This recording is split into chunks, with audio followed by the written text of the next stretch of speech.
Camille adjusted the gift bags in her hands, the silver tissue paper crinkling as she shifted her weight from one heel to the other. Room 817. She'd confirmed it 3 times with the front desk, smiling that bright smile she always used when she wanted people to help her.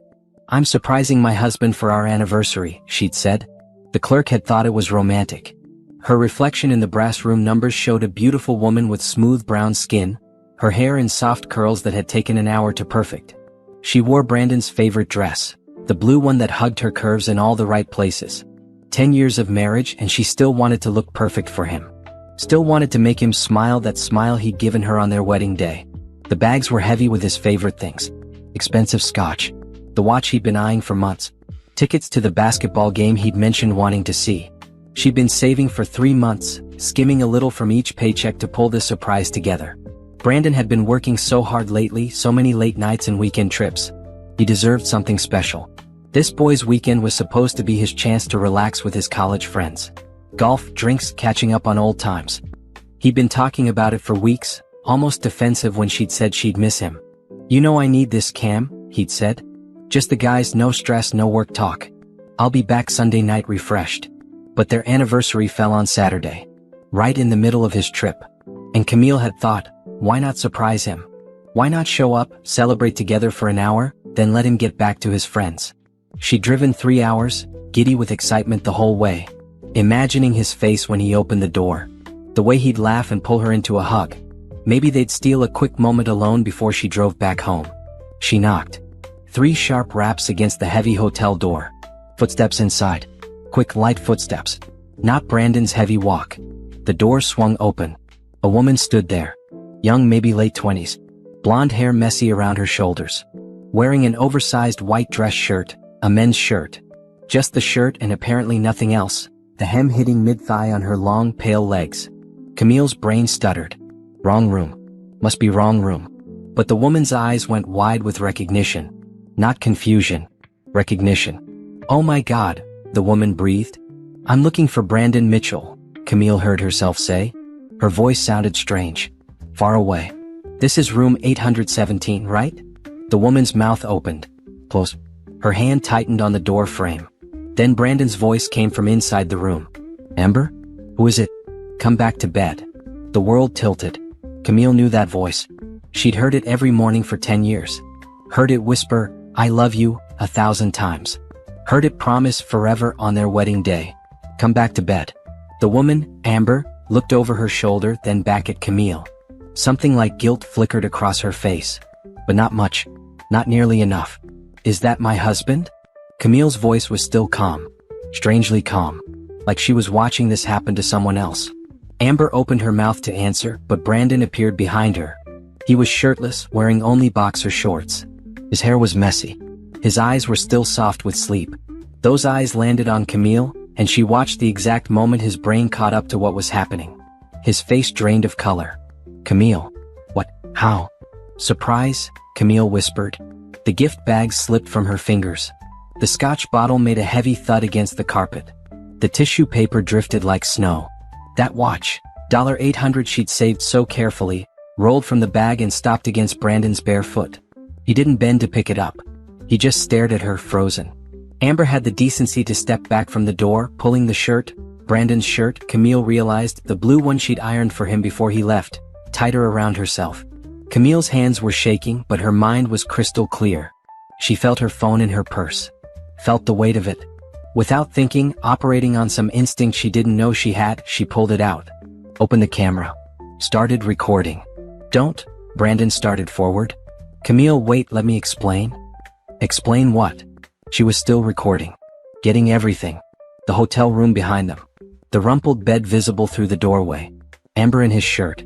Brandon half naked. "Explain why your colleague is answering your hotel room door wearing your clothes? During your boys' weekend? It's not what it looks like." "Really?" Camille heard the laugh that came out of her mouth. Sounded wrong. Broken. "Because it looks like you're having an affair. Is that not what this is?" Amber crossed her arms, looking uncomfortable but also defiant. Like she had a right to be there. Like Camille was the one intruding. "How long?" Camille asked, zooming in on Brandon's face. She wanted to capture the guilt there. The fear. She wanted evidence of this moment when her marriage died. How long have you been sleeping with her? Babe, please put the phone down. How long? Brandon's jaw clenched. 6 months. 6 months. Half a year. While she'd been planning anniversary surprises. While she'd been skimming from her paychecks to buy him gifts. While she'd been loving him, trusting him, believing in him. Camille stopped recording. Took 3 photos. Brandon and Amber frozen there like the cheaters they were. Then she put her phone back in her purse, picked up her car keys, and looked her husband of 10 years directly in the eyes. I want you out of my house by the time I get home, she said. Her voice didn't shake. She was proud of that. Everything. Gone. Camille. She turned and walked toward the elevator. Didn't run. Didn't cry. Just walked, her heels clicking against the carpet with steady, even beats. Behind her, she heard Brandon call her name again. Heard him coming into the hallway. Don't follow me, she said without turning around. Don't call me. Don't come home. My lawyer will contact you. The elevator doors opened like a miracle and she stepped inside. Pressed the lobby button. Watched Brandon standing in the hallway, still half naked, still looking panicked, getting smaller and smaller as the doors slid shut. Only when the elevator started moving did her knees buckle. Only then did the first sob tear through her chest. Only then did Camille let herself break. But even as tears streamed down her face, even as her heart shattered into pieces she wasn't sure could ever be put back together, one thought was absolutely clear. She was done. She was done being the fool. She was done being the woman who believed lies. She was done with Brandon Mitchell. And whatever came next, she would face it with her eyes wide open. The drive home was a blur. Camille didn't remember getting into her car. Didn't remember leaving the hotel parking lot. She came back to herself somewhere on the highway, doing 70 in the middle lane, with tears she didn't feel crying still wet on her face. She pulled over at a rest stop. Sat in the parking lot with her engine running and her hands gripping the steering wheel until her knuckles ached. Other cars came and went. Families on road trips. Couples holding hands. Normal people living normal lives where their spouses weren't sleeping with other people at hotels. Her phone buzzed. Brandon. She declined the call. It buzzed again. And again. Text messages started flooding in. Please let me explain. It was a mistake. I love you. She means nothing to me. Please come back so we can talk. Camille stared at the messages. She means nothing to me. 6 months of sleeping with someone who meant nothing. 6 months of lies and sneaking around in secret hotel rooms. That was supposed to make it better? Her fingers moved across the screen. She didn't block his number, not yet. She might need these messages later, some distant part of her brain whispered. Evidence. Documentation. She just turned her phone to silent and put it face down on the passenger seat. She needed to think. Needed to plan. Crying in a rest stop parking lot wasn't going to fix anything. What did she know? Brandon was having an affair with someone named Amber. 6 months. That woman had known exactly who Camille was when she opened that door. Which meant Brandon had talked about his wife. Probably complained about her. Probably told this Amber things that should have stayed between husband and wife. What else? This was at a hotel he'd claimed was for a boys' weekend. Which meant his friends either didn't know, or worse, they were covering for him. How many of those weekend golf trips had really been golf? Camille pulled out her phone again. Opened her banking app with shaking fingers. Their joint checking account showed up first. Normal balance. Nothing strange. But there was a credit card linked to the account that she rarely looked at. Brandon handled most of the bills. She trusted him with that. Trusted. Past tense now. She clicked into the credit card statement. Scrolled through the charges. There, 2 months ago. Hotel reservation. Different city. The weekend he'd said he was visiting his college roommate. And there, 3 months ago. Expensive restaurant. The night he'd said he was working late on a big project. 4 months ago. Jewelry purchase. $600. She'd never received jewelry. Had never seen a charge like that on their statements. Had he bought gifts for Amber? With their money? With the money Camille earned from her job at the medical office? The paychecks she deposited into their shared account like a good wife? Her stomach turned. She barely got her car door open before she threw up in the parking lot. Heaving until there was nothing left. Until she was just shaking and sweating and spitting bile onto the pavement. A woman walking past with 2 kids looked over with concern. You okay, honey? I'm fine, Camille managed. Just car sick. The woman didn't look convinced but kept walking. Camille closed her door, drank some water from the bottle in her cup holder, and leaned her seat back. She needed to get home. Needed to figure out what to do next. But she couldn't drive like this. Couldn't think like this. She set a timer for 20 minutes and closed her eyes. Not to sleep. Just to breathe. Just to exist in this new reality where her marriage was over and her husband was a stranger. When the timer went off, Camille felt calmer. Emptier. Like all the tears and the throwing up had hollowed her out, and now there was just space. Space to think clearly. She sat up. Fixed her makeup in the mirror, even though her eyes were still red. Tied her hair back. Started her car. The rest of the drive home, she made a list in her head. Things she needed to do. Steps to take. She couldn't fall apart. Not yet. Not until she was safe. First, document everything. The photos and video from the hotel were already backed up to her phone's cloud storage, but she needed more copies. Email them to herself. Save them to a USB drive. Make sure they couldn't disappear. Second, change passwords. Bank accounts, email, everything. Before Brandon thought to lock her out of anything. Third, find a lawyer. A good one. Someone who would fight for her. She didn't know anything about divorce lawyers, but she knew someone who would. Her friend Nicole had been through a messy divorce 3 years ago. Nicole would know who to call. Fourth, protect herself financially. She didn't know exactly how to do that, but the lawyer would. She couldn't let Brandon drain their accounts or hide assets while she was figuring things out. Fifth, find somewhere to stay. She told Brandon to be out of the house by the time she got home, but that was stupid. He wouldn't listen. And even if he did leave, she didn't want to be in that house. Didn't want to sleep in that bed they'd shared. Didn't want to see his things and remember when she'd been happy. Nicole. She'd call Nicole. The familiar streets of her neighborhood appeared. Their house was the blue one on the corner with the white shutters. Camille had picked those shutters.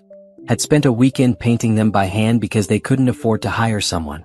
Brandon had helped, and they'd laughed when they got more paint on each other than on the wood. That had been 5 years ago. Had he been faithful then? Or had there been others before Amber? She pulled into the driveway. Brandon's car wasn't there. Good. She hadn't really expected him to listen to her, but maybe the shock had actually gotten through to him. Inside, the house was exactly as she'd left it that morning. Coffee cup in the sink. Her work badge on the counter where she'd forgotten it. The anniversary card she'd written to Brandon sitting on the kitchen table, still in its envelope. She'd planned to leave it at the hotel with the gifts. Planned to make him smile. Camille picked up the card. Tore it in half. Dropped it in the trash. Then she went upstairs, pulled out her suitcase and started packing. Nicole's apartment smelled like lavender candles and safety. Camille sat on the couch with a glass of wine she hadn't touched while Nicole paced back and forth, occasionally pausing to curse Brandon's existence. 6 months, Nicole said for the third time. That lying piece of, and at a hotel? He couldn't even be creative about it. The worst part is I bought him gifts, Camille said. Her voice was flat. She'd cried herself out during the drive. Now there was just this strange numbness. Spent 3 months saving money. For a man who was spending our money on another woman. Nicole sat down hard beside her. Okay. We're not going to let him get away with this. First thing tomorrow we're calling Patricia Holmes. She handled my divorce and she's ruthless. She'll make sure you get everything you deserve. I don't even know what I deserve anymore. Everything. You deserve everything. Nicole squeezed her hand. But tonight you need to sleep. Guest room's all yours. I already put fresh sheets on the bed. Camille nodded, but she didn't move toward the guest room. Instead, she pulled out her laptop. I need to do something first. She logged into their joint email account, the one they used for bills and household stuff. Her fingers were steady now as she searched through Brandon's sent messages. She wasn't sure what she was looking for, but she'd know it when she found it. There. An email from 4 months ago. Sent to someone named Amber J 1990, with the subject line, "Can't wait to see you." Camille's stomach turned, but she clicked it open. Read the message. It was explicit. Detailed. Everything Brandon had apparently been doing with Amber while telling Camille he was working late. She forwarded it to her personal email. Kept searching. More emails. Hotel confirmations under Brandon's name, but always for one guest. Restaurant reservations. And then, there, 3 weeks ago, a email confirmation for jewelry. A diamond bracelet. $600. Shipped to an address Camille didn't recognize. She Google mapped the address. Apartment complex on the other side of town. Amber's place most likely. You finding stuff? Nicole asked quietly. Too much stuff. Camille opened a new document and started making a timeline. Every hotel visit she could find evidence of. Every expensive dinner. Every suspicious charge. She cross-referenced it with her memory. When had Brandon said he was working late? When had he claimed to be at boys' weekends or visiting friends? Nearly every work event in the last 6 months had been a lie. Nearly every weekend trip. Her husband had been living a double life, and she'd been too trusting to see it. But trust wasn't stupidity. She'd had no reason to doubt him. They'd been happy. At least she thought they'd been happy. Had Brandon been happy? Or had he been bored, looking for excitement, willing to throw away 10 years for someone new? It didn't matter now. What mattered was protecting herself. Camille logged into their bank accounts and credit cards. Changed every password. Set up alerts for any new charges or withdrawals. Then she transferred half of everything in their joint accounts to her personal checking account. The one she'd opened when she was 20 and kept all through their marriage. The one that only had her name on it. Brandon would be furious when he noticed. She didn't care. Smart, Nicole said, watching over her shoulder. Very smart. He can't drain the accounts if you get there first. I keep thinking about what else he might have done, Camille said. What if there are other accounts I don't know about? What if he's been hiding money? That's what Patricia will help you find. She has investigators, forensic accountants. If Brandon's been hiding assets, they'll find them. Camille nodded. She felt cold, detached, like she was watching someone else's life fall apart from a safe distance. Maybe that was shock. Maybe it was survival. Either way, she was grateful for it. She could cry later. Right now, she needed to be smart. Her phone buzzed. Brandon again. She'd gotten 17 calls and 32 texts since leaving the hotel. She scrolled through them without opening the message threads. I'm so sorry. Please talk to me. Where are you? I need to explain. This is crazy, Camille. You can't just leave like this. We need to talk about this like adults. That last one made her laugh. A short, bitter sound. Adults. You wanted to talk like adults. After 6 months of sneaking around, lying, cheating, spending their money on someone else, he thought they could just talk about it? She took a screenshot of all the messages. Sent them to her email. More evidence for the pile. He doesn't get it, Camille said. He actually thinks I might forgive him. Do you? Nicole asked carefully. Camille looked at her friend. Nicole had forgiven her ex-husband twice before finally divorcing him. Had tried counseling, second chances, all of it. And she told Camille once, late at night with too much wine, that her only regret was not leaving the first time. That every chance she'd given him had just been another chance for him to hurt her. No, Camille said. I don't forgive him. I won't forgive him. This marriage is over. Saying it out loud made it real. Made it final. Something inside her chest cracked open again, and fresh tears spilled down her face. But even crying, even hurting, she was sure. She was done. Nicole handed her tissues and didn't say anything. Just sat there while Camille cried. And when the tears finally stopped, when Camille was empty again, Nicole asked, "What else do you need to do tonight?" Camille wiped her eyes. Looked at her laptop screen. I need to find a private investigator. Tonight. I need to know everything. Every lie. Every affair. If there were others before Amber. Camille's voice was steady again. I need to know what I'm dealing with. And I don't trust Brandon to tell me the truth. Nicole pulled out her own laptop. Patricia will have someone. But if you want to get started now, I can help you look. My ex taught me a lot about finding information on cheating spouses. They worked together in Nicole's living room until midnight. Found a private investigator named Thomas Reed who specialized in infidelity cases. His website promised discretion, thoroughness, and results. His reviews were all from satisfied clients who'd caught their spouses in lies. Camille sent him an email explaining what she needed. Attached the photos and video from the hotel. Listed all the suspicious charges she'd found. Asked for a full background check on Brandon and Amber, surveillance if necessary, and a complete audit of Brandon's activities for the last year. She'd probably spend thousands on this. Money they didn't really have. Money she should save for the divorce lawyer and the deposit on a new apartment and all the other costs of rebuilding her life. But she needed to know. Needed the truth. All of it. Done, she said, closing her laptop. Now what? Now you sleep, Nicole said firmly. Tomorrow we call Patricia. Monday you meet with the investigator. One step at a time. But tonight you've done enough. Camille wanted to argue. Wanted to keep digging, keep searching, keep finding evidence until she had every piece of Brandon's betrayal documented. But exhaustion was pulling at her. The adrenaline that had kept her moving all day was fading, leaving her hollow and heavy. She let Nicole guide her to the guest room. Let her friend hug her goodnight. Lay down on the unfamiliar bed in unfamiliar pajamas and stared at the ceiling. Her marriage was over. Her husband was a cheater. Her life was about to change in ways she couldn't predict. But she wasn't helpless. She wasn't going to be a victim. She was going to fight. Was going to make sure Brandon faced consequences for what he'd done. Was going to protect herself and her future. And somehow, eventually, she was going to be okay. She had to believe that. Had to hold on to it. Because if she didn't believe she could survive this, the weight of it would crush her. Patricia Holmes had an office that looked like money and power. Floor-to-ceiling windows overlooking the city. Mahogany desk that probably cost more than Camille's car. Framed degrees on the wall from universities Camille had only dreamed of attending.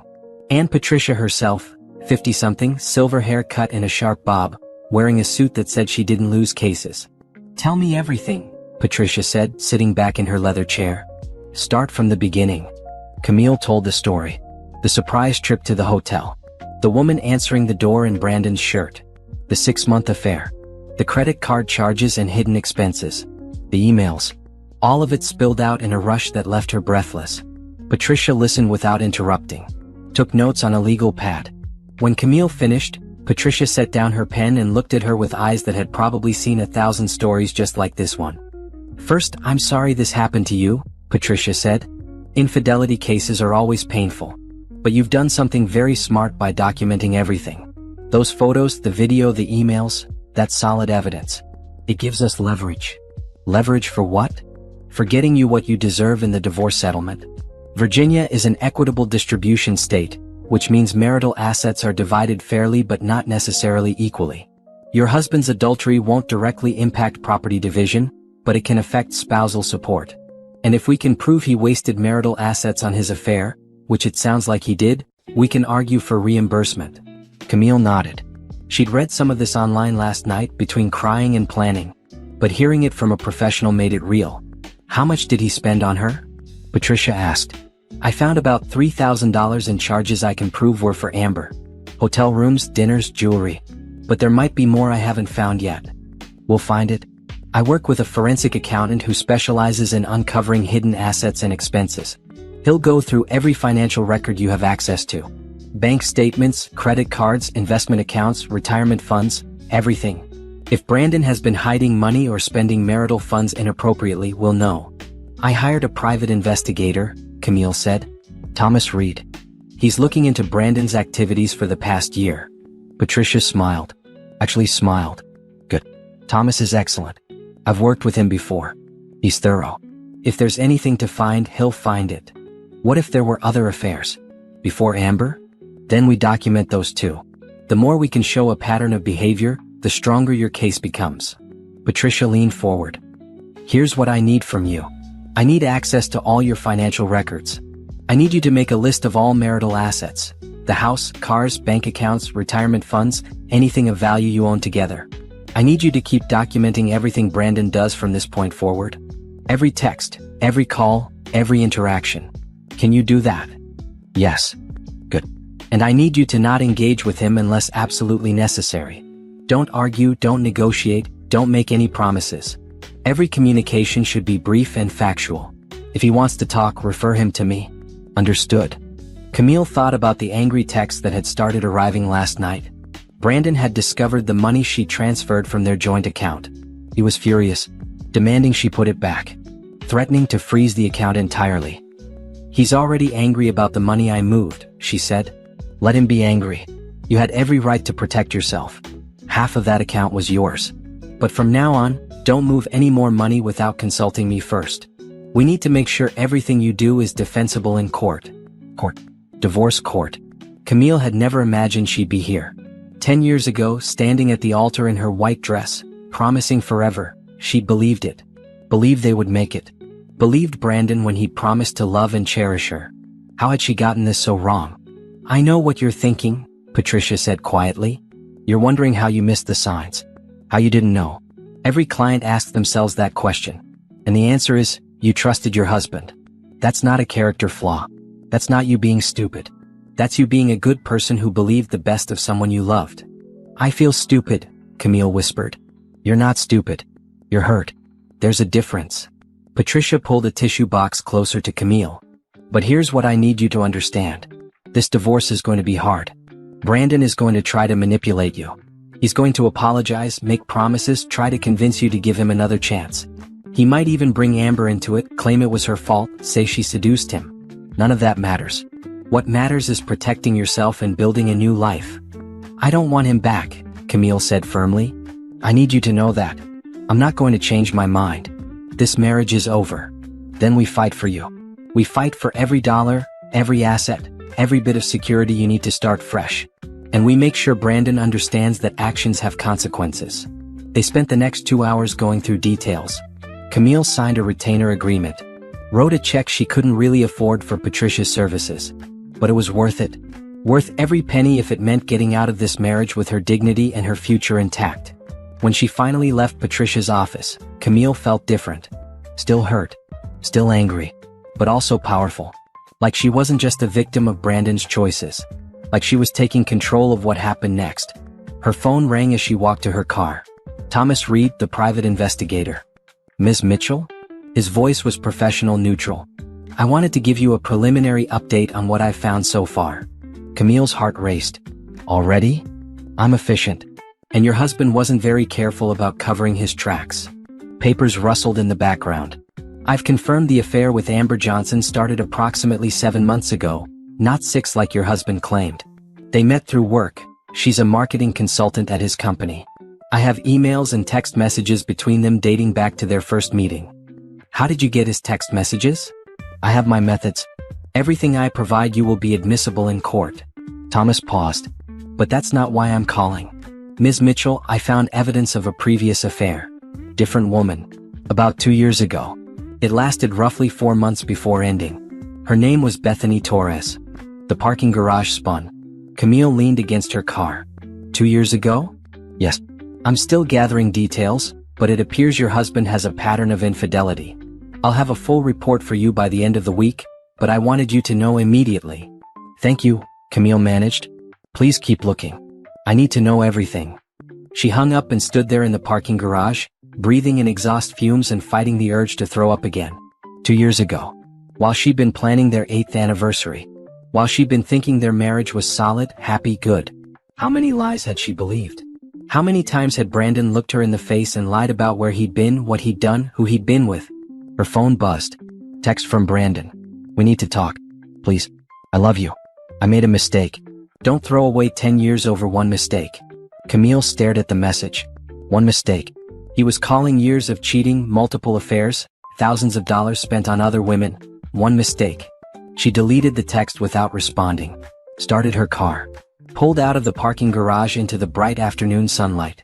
One mistake. He had no idea what was coming for him. No idea that she knew about Bethany. No idea that she had lawyers and investigators and evidence piling up. He thought this was just about Amber.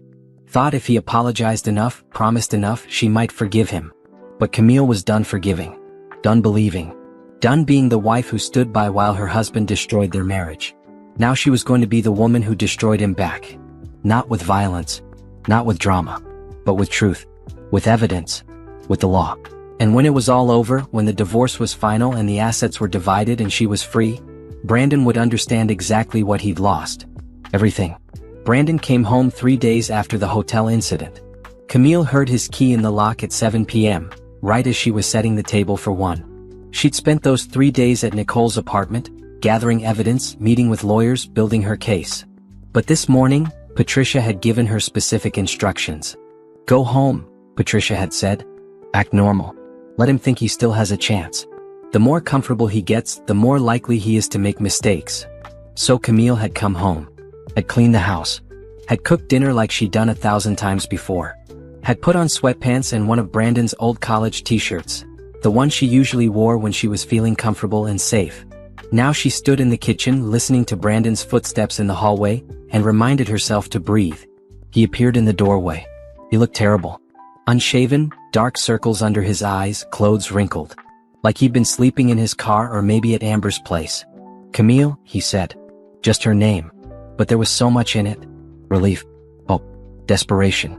She didn't run to him. Didn't hug him. Just stood there with her arms crossed, looking at the man she'd loved for 10 years and seeing a stranger. We need to talk, Brandon said. I know. He stepped closer. She stepped back. He noticed. Pain flashed across his face. "I'm sorry," he said. "God, Camille, I'm so sorry. I know I messed up. I know I hurt you. But please give me a chance to explain." This was the moment. She could scream at him. Could tell him she knew about Bethany. Could serve him with divorce papers right here in their kitchen and watch his world fall apart. But Patricia's voice was in her head. Let him think he has a chance. Let him get comfortable. Let him make mistakes. So instead, Camille said, "Sit down." Brandon sat at the kitchen table. Camille sat across from him. Between them, the space felt like an ocean. Like they were on different continents, speaking different languages. "Talk," she said. "It started 6 months ago." 7, Camille corrected quietly. "Thomas Reed says it started 7 months ago." Brandon's face went white. "Who's Thomas Reed?" "The private investigator I hired. He's very thorough. Very good at his job." She watched Brandon process this. Watched him realize she wasn't just the crying wife he'd left at the hotel. "Keep talking." "Camille, you hired an investigator? You hired a girlfriend." "I hired help." "Keep talking." Brandon ran his hands through his hair. "It was stupid. It didn't mean anything. Amber was just, she was there and we were working late and things happened." "Things happened," Camille repeated. "For 7 months. Things just kept happening. Hotel rooms just kept booking themselves. Jewelry just kept buying itself. For 7 whole months, things just happened." "I know how it sounds. Do you? Do you know what it's like to find out your husband has been lying to you for months? Do you know what it's like to see another woman answer his hotel door wearing his shirt?" "No. God, no, I can't imagine." "You can't imagine. But you did it anyway." Camille leaned forward. "Here's what's going to happen. You're going to tell me everything. Every detail. Every lie. Every time you snuck around. Every dollar you spent. And if I find out later that you left something out, this conversation is over and you'll hear from my lawyer." Brandon looked terrified. "Good. You should be terrified." He started talking. Told her about meeting Amber at work. About the first time they'd had coffee. About how it had been innocent at first, just talking, just friendship. Then not so innocent. Then hotel rooms and lies and a whole secret life. Camille listened. Took mental notes. Compared what he was saying to what Thomas had already found. Brandon was leaving things out. Small things but lies nonetheless. He claimed it was only Amber. Claimed she was the first. Claimed he'd never done this before. She didn't call him on the lies. Not yet. Just let him keep talking. Let him think she believed him. "I'll end it," Brandon said finally. "I'll cut all contact with Amber. I'll quit my job if I have to. Whatever it takes. Please, Camille. Please don't leave me. I love you. I know I don't deserve another chance, but I'm begging you." Tears were running down his face. Real tears. He was genuinely scared. Genuinely sorry. Maybe even genuinely loved her in whatever broken way he was capable of loving anyone. It didn't matter. "I need time," Camille said. "I need to think." "Okay. Yes. Take all the time you need. And I need space. You sleep in the guest room." Brandon nodded. "Whatever you need. And we're going to counseling. If there's any chance of saving this marriage, we need professional help." This was Patricia's idea. Go to counseling. Make it look like you're trying. Let him think there's hope. Meanwhile, document everything. Build your case. When the divorce comes, you'll be able to show you tried everything. "Yes," Brandon said. "Yes, counseling. I'll find someone. The best therapist we can afford. I already found someone. Dr. Sarah Mitchell. We have an appointment next week." "Okay, good. That's good." Brandon reached across the table for her hand. Camille let him take it even though her skin crawled at his touch. "Thank you for giving me this chance. I won't let you down again. I promise." Another promise. Like all the other promises he'd broken.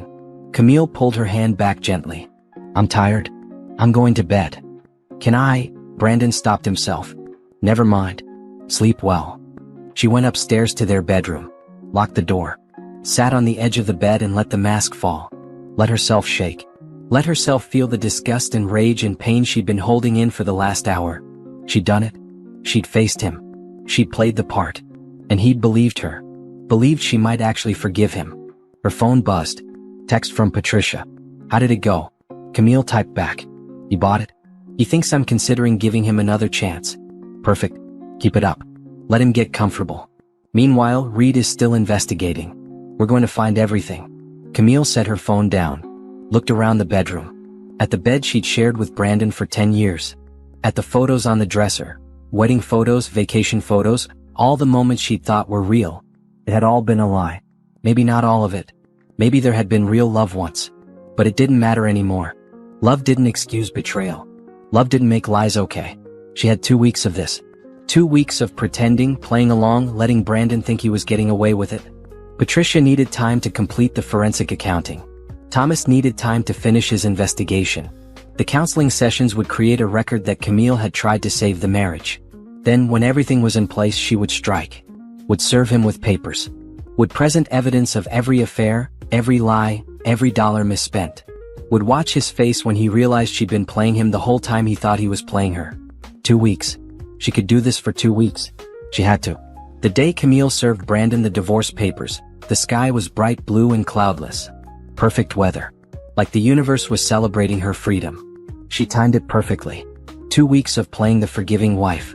2 weeks of counseling sessions where Brandon had cried and apologized and promised to change. 2 weeks of sleeping in separate rooms and barely speaking except when necessary. 2 weeks of gathering evidence. And now Thomas Reed's full report was complete. Patricia's forensic accountant had finished his analysis. Everything was documented. Everything was ready. Brandon was at his office. Camille knew his schedule by heart. He had a staff meeting at 10 a.m. His boss would be there. His colleagues would be there.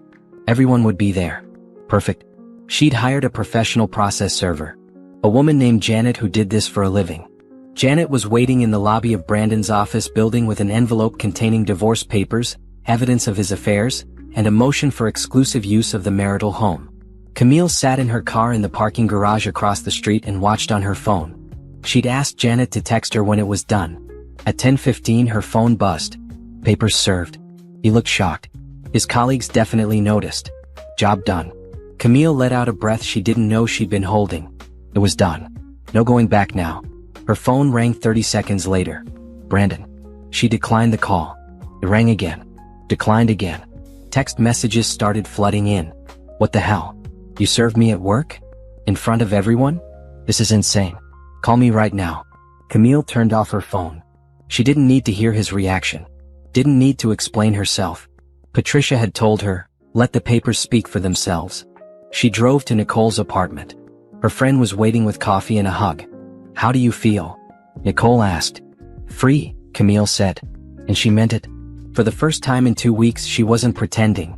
Wasn't lying. Wasn't playing a part. Scared. But free. You should be proud of yourself.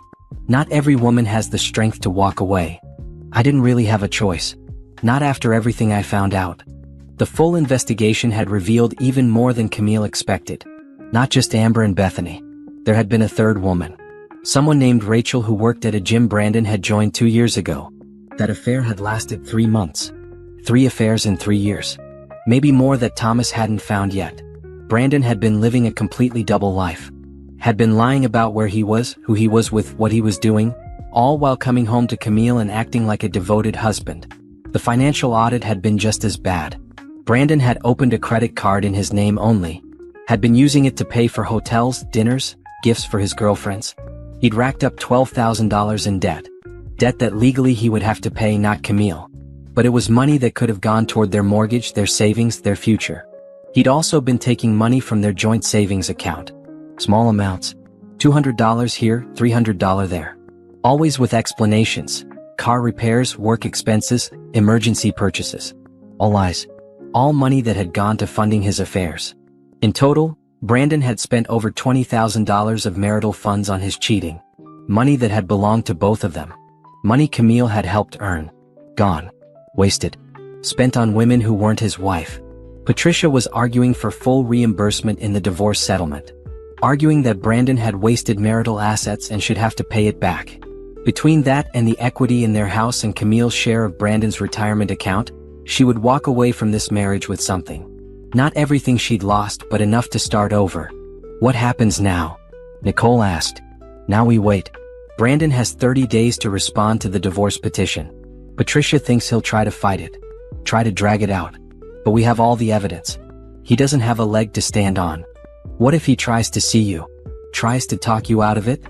I have a restraining order ready to file if he shows up at my place or contacts me directly.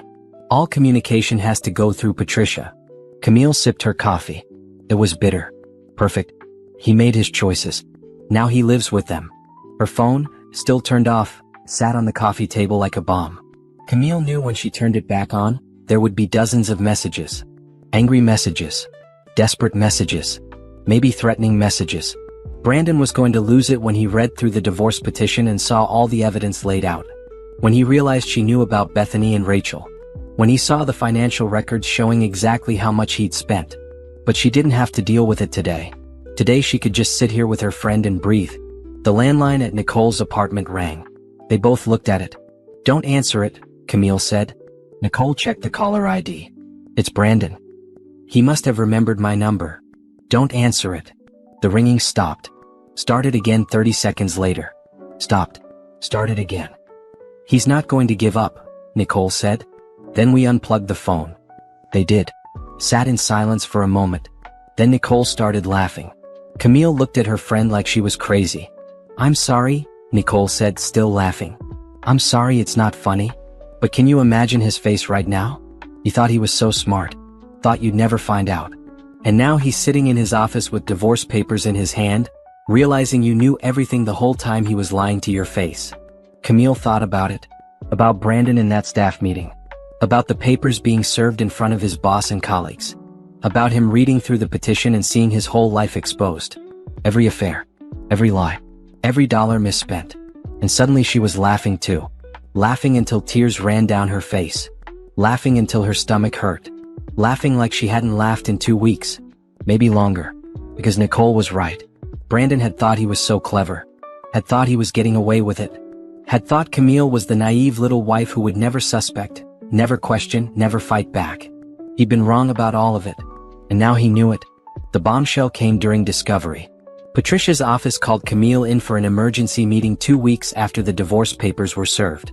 Thomas Reed was there too, looking grim. "We found something," Patricia said without preamble. "Something big." Camille sat down. Her hands were already shaking. What else could there be? What else could Brandon possibly have done? Thomas slid a folder across the desk.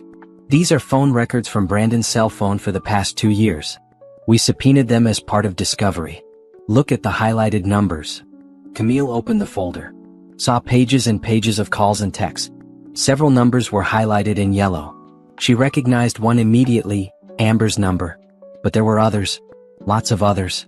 "Who are these people?" she asked. "Friends," Thomas said. "Brandon's college buddies. The ones he claimed to go on those boys' weekends with." He pointed to one number. "This is Jackson Torres. This is Nathan Price. This is Christopher Hayes. All part of that friend group." "Okay. Look at the pattern of calls. Look when they happen." Camille scanned the records. The calls between Brandon and his friends spiked right before and right after his trips. Lots of calls. And lots of text messages. "We got the text message records too," Thomas said. He pulled out another document. "This is from a group chat between Brandon and his friends. Read this thread from 6 months ago." Camille read. Her hands started shaking harder. "Jackson, headed to Miami next weekend. Told my wife it's a work conference. Nathan, nice. I've got Atlanta in 2 weeks. Lisa thinks I'm visiting my mom. Brandon, Vegas for me next month. Camille doesn't suspect a thing. Christopher, we're all going to hell face with tears of joy. Nathan, worth it though. Jackson, my girl in Miami is incredible. You guys need to find your own cities. Brandon, already did. See you all in hell face with tears of joy." The words blurred. Camille had to set the paper down before she dropped it. "They were all doing it," she whispered. "All of them." "All of them," Patricia confirmed. Every single one of Brandon's friends in that group was having affairs. They were covering for each other. Creating alibis. The boys' weekends weren't really boys' weekends. They were affairs. All of them. Camille thought about the wives. She'd met them at parties, dinners, holidays. Jackson's wife Maria was pregnant with their second child. Nathan's wife Lisa had just bought a house they'd been saving for. Christopher's wife Jennifer had talked about marriage counseling they'd been doing to work through some issues. They had no idea. Just like Camille had had no idea. "There's more," Thomas said quietly. "Amber Johnson. She wasn't a random affair." "What do you mean?" "She's Jackson Torres's wife's sister." The room spun. Camille grabbed the edge of the desk. "What?" "Maria Torres is Amber Johnson's older sister. Brandon wasn't just having an affair with a colleague. He was having an affair with his friend's sister-in-law. And Jackson knew. They all knew. They were covering for each other. This was insane. This was beyond anything Camille had imagined. It wasn't just Brandon cheating. It was an entire network of lies. An entire group of men helping each other destroy their marriages. Does Maria know? Camille asked. Does she know her sister was sleeping with Brandon? We don't know yet. But we think you should tell her. Camille looked at Patricia. Why? Because if Maria finds out about Jackson and Amber finds out that her affair destroyed her sister's marriage, there might be other consequences. Consequences beyond this divorce. And frankly, these women deserve to know the truth. Camille thought about it. Thought about calling Maria. Thought about destroying that woman's entire life with one phone call. Maria was pregnant. She had a toddler. She was building a life with Jackson. But that life was built on lies. Just like Camille's had been. I'll do it, Camille said. I'll tell her. Patricia nodded. We should also reach out to the other wives. Lisa and Jennifer. They deserve to know what their husbands have been doing. This is going to destroy multiple families. These families are already destroyed, Patricia said gently. They just don't know it yet. Better they find out now than waste more years on men who don't deserve them. Camille left Patricia's office with a list of phone numbers. Maria Torres, Lisa Price, Jennifer Hayes. Women she barely knew but whose lives she was about to change forever. She called Maria first. Sat in her car in the parking garage and dialed the number. Hello. Maria's voice was bright, happy. The voice of someone who didn't know her world was about to fall apart. Maria? This is Camille Mitchell, Brandon's wife. We met at the Labor Day barbecue last year? Oh yes. Hi Camille. How are you? I need to talk to you about something. About your husband and your sister. Can we meet? There was a pause. Then Maria's voice changed. Became cautious. What about them? I'd rather do this in person. Are you free this afternoon? Another pause. Longer this time. Camille, what's going on? Please. Just meet me. You need to hear this. They met at a coffee shop. Maria showed up with her toddler in a stroller, her pregnant belly obvious under her sweater. She looked scared. Camille didn't waste time. Showed her the evidence. The text messages between Jackson and Brandon. The phone records. The hotel reservations. And finally, the proof that Amber had been sleeping with Brandon. Maria's face went white. Then red. Then she started crying. Not quiet tears. Loud, gasping sobs that made her toddler start crying too. I'm sorry, Camille said. I'm so sorry. But you needed to know.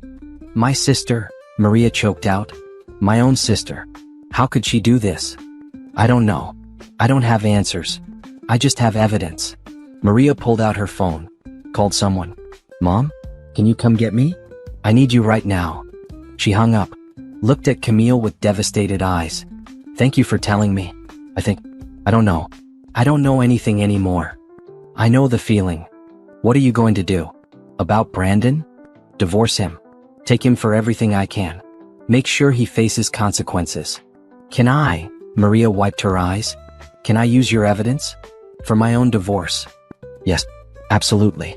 My lawyer can share everything with your lawyer. Maria nodded. Sat there in silence for a moment. Then said, I'm 7 months pregnant. I'm 7 months pregnant and my husband is cheating on me with my sister and I have no idea what to do. Camille reached across the table. Took Maria's hand. You do what I'm doing. You protect yourself. You protect your kids. And you make sure the people who hurt you face consequences. I don't think I'm strong enough. You are. You're stronger than you know. You have to be. For them. Camille gestured to the toddler, now quiet again in the stroller. They need you to be strong. Maria nodded. Squeezed Camille's hand. Thank you. For telling me. For not letting me stay in the dark. You would have done the same for me. After Maria left, Camille sat alone in the coffee shop for a long time. Thought about the call she still had to make. Lisa and Jennifer. More lives about to implode. More families about to shatter. But it had to be done. These women deserved the truth. Deserved the chance to make their own choices about their marriages. Camille finished her coffee. Made the calls. Set up meetings. By the end of the day, she talked to all 3 women. All 3 were devastated. All 3 were angry. All 3 were filing for divorce. Brandon's entire friend group was falling apart. And it was all because of one hotel room. One woman answering a door wearing the wrong man's shirt. One wife who refused to look the other way. Camille drove home feeling exhausted but also powerful. She'd done this. She'd exposed the truth. She'd helped other women save themselves. And Brandon? Brandon's world was burning down around him. His wife leaving. His friends' wives leaving. His reputation destroyed. Everything he'd built crumbling into ash. He deserved every bit of it. The divorce took 6 months to finalize. 6 months of lawyers and court dates and negotiations. 6 months of Brandon trying to fight for the house, for money, for anything he could get. 6 months of Camille standing firm and refusing to give an inch. In the end, she got everything she'd asked for. The house. Half of Brandon's retirement account. Reimbursement for the $20,000 he'd wasted on his affairs. Full payment of all her legal fees. And Brandon got a reputation as a cheater and a liar that would follow him for years. His job had let him go 2 months into the divorce proceedings. Too much drama. Too much distraction. His affairs had become office gossip, and HR had decided it was easier to terminate him than deal with the situation. Amber had lost her job too.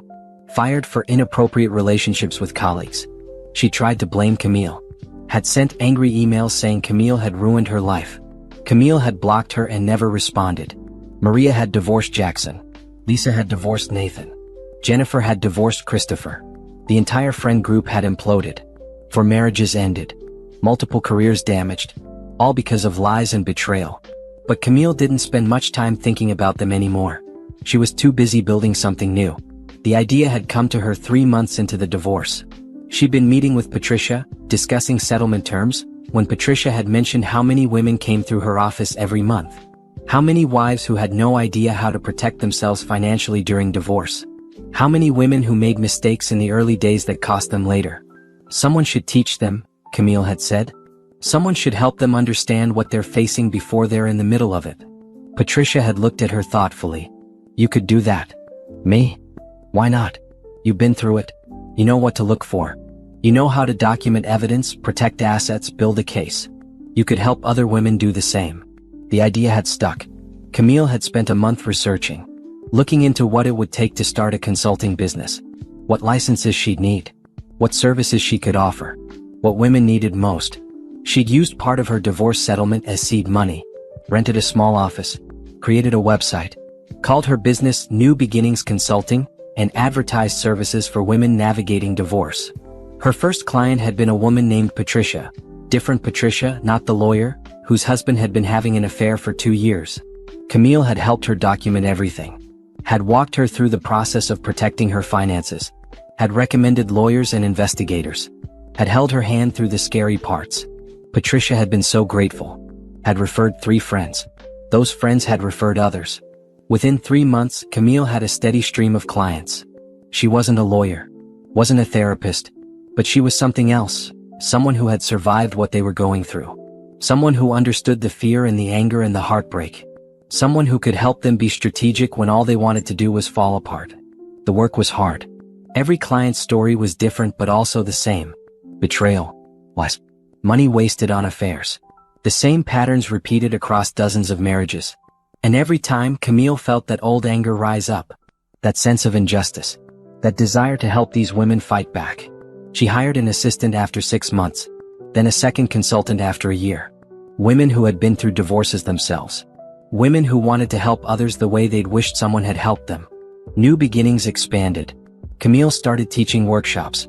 Writing articles. Speaking at women's groups about financial protection in marriage. About red flags to watch for. About how to document evidence if you suspected infidelity. She became known. Not famous but recognized in her community. The woman who helped other women leave bad marriages. The woman who turned her pain into purpose. Brandon tried to contact her once, about a year after the divorce was final. Sent her an email asking if they could talk. Saying he was sorry. Saying he'd changed. Saying he missed her. Camille had deleted it without responding. She didn't miss him. Didn't wonder what might have been. Didn't regret her choice for even a second. Her life was better now. Harder in some ways, she was building a business from scratch, working long hours, learning as she went. But better. She was helping people. Making a difference. Building something that mattered. And she was happy. Genuinely happy. Not the fake happiness she'd had in her marriage, where she'd been telling herself everything was fine while ignoring all the signs that it wasn't. Real happiness. The kind that came from knowing exactly who you were and what you wanted. She'd started dating again. Nothing serious yet. A few dinners here and there. One relationship that had lasted 3 months before they both decided they wanted different things. Was okay. She wasn't in a hurry. Wasn't desperate for a relationship. She was complete on her own. The business was her focus. Her passion. Her purpose. Every woman she helped, every successful divorce settlement, every client who walked away from a bad marriage with her dignity and her finances intact. It all felt like a victory. Like justice. 2 years after finding Brandon's affair, Camille stood in her expanded office and looked at the wall of thank you cards from clients. Dozens of them. Women who had survived. Who had started over. Who had built new lives. She'd done that. She'd helped make that happen. And every time she felt that old pain trying to creep back in, every time she remembered that hotel room door opening and seeing Amber standing there in Brandon's shirt, she looked at these cards and remembered. That day had been the beginning of the end of her old life. But it had also been the beginning of everything new. 3 years after the divorce, Camille heard about Brandon through a mutual acquaintance. He was working at a mid-level job, nothing like the position he'd had before. Still single. Still trying to rebuild a reputation that might never fully recover. Amber had moved to a different state. Her relationship with her sister Maria was destroyed. Maria had full custody of her children and had built a new life as a single mother. She'd also become one of New Beginning's success stories. Camille had helped her through her divorce, and Maria now volunteered at the company, helping other pregnant women navigate leaving their husbands. Lisa and Jennifer had both remarried. Happy marriages this time to men who treated them with respect. They stayed in touch with Camille, sent her updates, invited her to dinners. They'd formed a sort of support group, women who had survived their husbands' betrayals and come out stronger. The boys' weekend friend group no longer existed. Jackson, Nathan, and Christopher had all scattered to different cities, their friendships destroyed along with their marriages. Camille didn't think about them much. They were consequences of their own actions. Nothing more. What she thought about instead was the empire she was building. New Beginnings now had offices in 3 cities. Camille had hired 10 consultants, all women with their own divorce stories. They offered a range of services: financial planning, evidence documentation, emotional support, legal referrals, career counseling. Everything a woman might need to leave a bad marriage and build a new life. She'd written a book. Starting Over, a guide to protecting yourself in divorce. It wasn't a bestseller, but it sold steadily. Women bought it when they first suspected their husbands of cheating. Bought it when they were planning to leave. Bought it when they needed hope that they could survive this. The book had led to speaking engagements. Camille traveled now, talking to women's groups and community organizations. Sharing her story. Teaching women how to protect themselves. How to recognize the signs of infidelity. How to document evidence. How to leave safely and strategically. She'd become something she never expected to be, an advocate. A voice for women who felt voiceless. A guide for those who were lost. The work was exhausting. Some days she came home and collapsed on her couch, too tired to even make dinner. But it was good exhaustion. The kind that came from doing meaningful work. From making a difference. She'd moved out of the house she'd shared with Brandon. Sold it and used the money to buy a smaller place that was entirely hers. No memories of Brandon here. No ghosts. Just clean, open space where she could build new memories. She decorated it exactly how she wanted. Bold colors. Art she loved. Furniture that was comfortable instead of impressive. It was smaller than the old house, but it felt bigger somehow. Lighter. Free. Her relationships with her family had improved. Her mother had been devastated by the divorce at first. She'd loved Brandon, had thought he was a good man. But when she'd learned the truth, learned about the affairs and the lies and the wasted money, she'd been furious on Camille's behalf. Now her mother was one of New Beginning's biggest supporters. She volunteered at the office, helped with events, told everyone she knew about Camille's work. She was proud. Camille could hear it in her voice, see it in her eyes. Proud of the woman her daughter had become. Camille's phone rang. A new client. A woman who just found out her husband was cheating. She was scared, confused, didn't know what to do. "You're going to be okay," Camille told her. "I promise you you're going to be okay. Come to my office tomorrow. We'll make a plan. We'll protect you. And we'll make sure you come out of this stronger than you went in." The woman started crying, thanking her, saying she didn't know what she'd do without this help. Camille remembered that feeling. That desperate need for someone to tell you it would be okay. That you weren't crazy. That you deserved better. "Tomorrow," Camille said again. 2 p.m. "Can you make it?" Yes, I'll be there." After the call ended, Camille sat in her office and looked out the window. The sun was setting. The sky was orange and pink and beautiful. 3 years ago, she'd thought her life was over. Thought the pain would never end. But it had. The pain had faded. Not disappeared completely. She still had moments where she remembered Brandon's betrayals and felt that old anger rise up. But those moments were fewer now. Farther between. What she felt instead was gratitude. Gratitude that she'd found out when she did. Gratitude that she'd had the strength to leave. Gratitude that she'd turned her pain into something useful. Brandon had tried to destroy her. Had betrayed her in the worst ways possible. Had lied and cheated and wasted their money and their future. But he'd failed. He'd failed because Camille was stronger than he'd ever known. Stronger than she'd known herself. And now she spent her days helping other women discover their own strength. Helping them leave. Helping them survive. Helping them thrive. That was revenge. Not violence or cruelty or destruction. But success. Purpose. A life built on helping others instead of tearing them down. Brandon was miserable. She'd heard it through the grapevine. Still trying to rebuild. Still alone. Still facing consequences. And Camille? Camille was happy. Building an empire. Changing lives. Living a life that mattered. That was the best revenge of all. The book launch event was packed. Standing room only in the independent bookstore that had agreed to host it. Camille stood at the podium, looking out at the sea of faces. Women who had read her book, who had come to hear her speak, who wanted hope that they too could survive betrayal. I used to think, Camille said, that my life would be defined by what was done to me. By the lies I was told. By the trust that was broken. I thought I would always be the woman whose husband cheated. The victim. The fool who didn't see it coming. She paused. Smiled. Looked at the copy of her book sitting on the table beside her. Starting over in bold letters across the cover. But I was wrong. My life isn't defined by what Brandon did to me. It's defined by what I did next. By the choice I made to leave. To protect myself. To build something new. To help other women do the same. Applause. Warm and genuine. Camille felt it wash over her like a wave. 3 years ago, I found out my husband was having an affair. I drove 3 hours to surprise him at his hotel. Another woman answered the door. In that moment, my entire world shattered. Everything I thought I knew about my life, my marriage, my future, gone. She could see women in the audience nodding. Knew they understood. Knew they'd felt that same shattering. I could have fallen apart. Could have begged him to stay. Could have forgiven him and tried to make it work. A lot of people expected me to do that. Thought I should try to save my marriage. Work it out. Give him another chance. Camille shook her head. I didn't. And I'm so glad I didn't. Because that decision, the decision to leave, to protect myself, to demand better, that decision changed my life. It led me here. To this work. To helping all of you. More applause. Camille waited for it to quiet down. If you're here tonight because you're going through a divorce or thinking about leaving or trying to rebuild after betrayal, I want you to know something. You are stronger than you think. You are braver than you know. And you deserve better than what you're settling for. She could see tears in some eyes now. Could see women clutching her book like a lifeline. It's going to be hard. I won't lie to you about that. Leaving is hard. Divorce is hard. Starting over is hard. But staying in a relationship with someone who doesn't value you, who lies to you, who betrays you, that's harder. That pain doesn't end.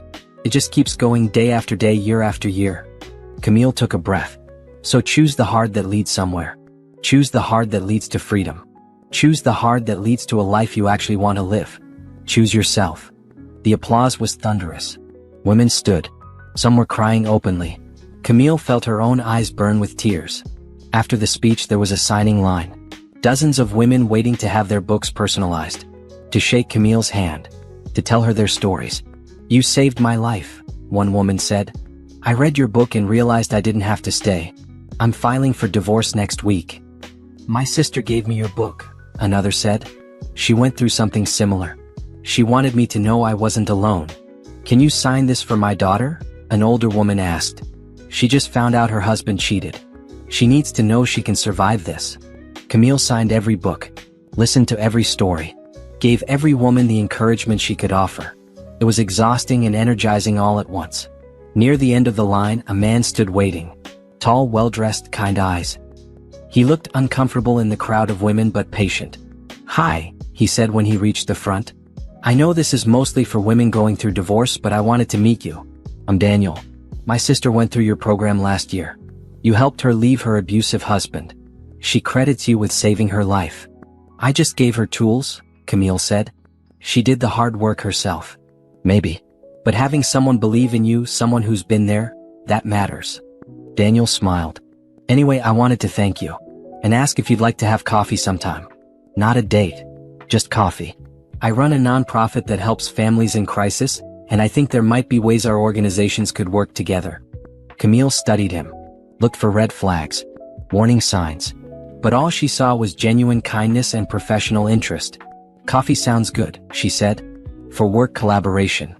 Absolutely. For work. He handed her a business card. Call me when you have time. No pressure. After he left, Nicole, who had been hovering nearby the whole event, grabbed Camille's arm. Please tell me you're going to call him. For work collaboration, Camille said. Right. Work. That's definitely why he drove across town to come to a book signing at a women's bookstore. Camille laughed. Maybe. We'll see. But she tucked the business card carefully into her purse.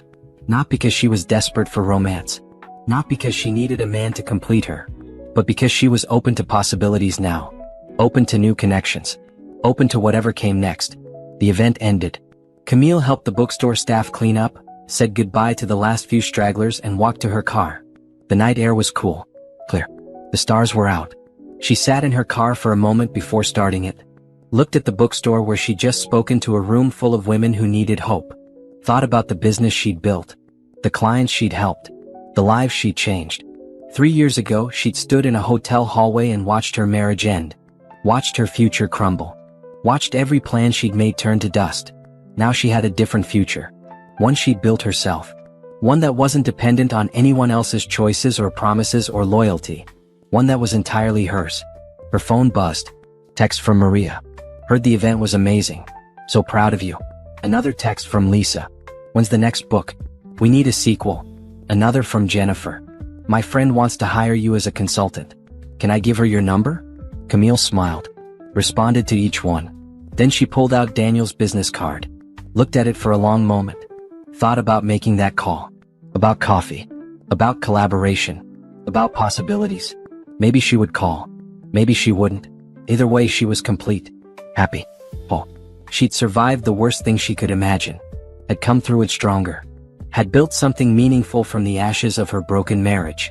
And whatever came next, whether it was new love or just new friendships or simply more years of building her business and helping women, it would be on her terms.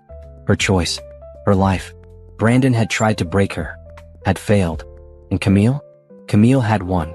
Not by destroying him, though his life had certainly fallen apart. But by building something better. By being better. By choosing herself over and over again until choosing herself became as natural as breathing. That was the real ending. The real victory. The real revenge. She started her car. Pulled out of the parking lot. Drove toward home. Her home, the one she'd bought herself, the one filled with her choices and her dreams.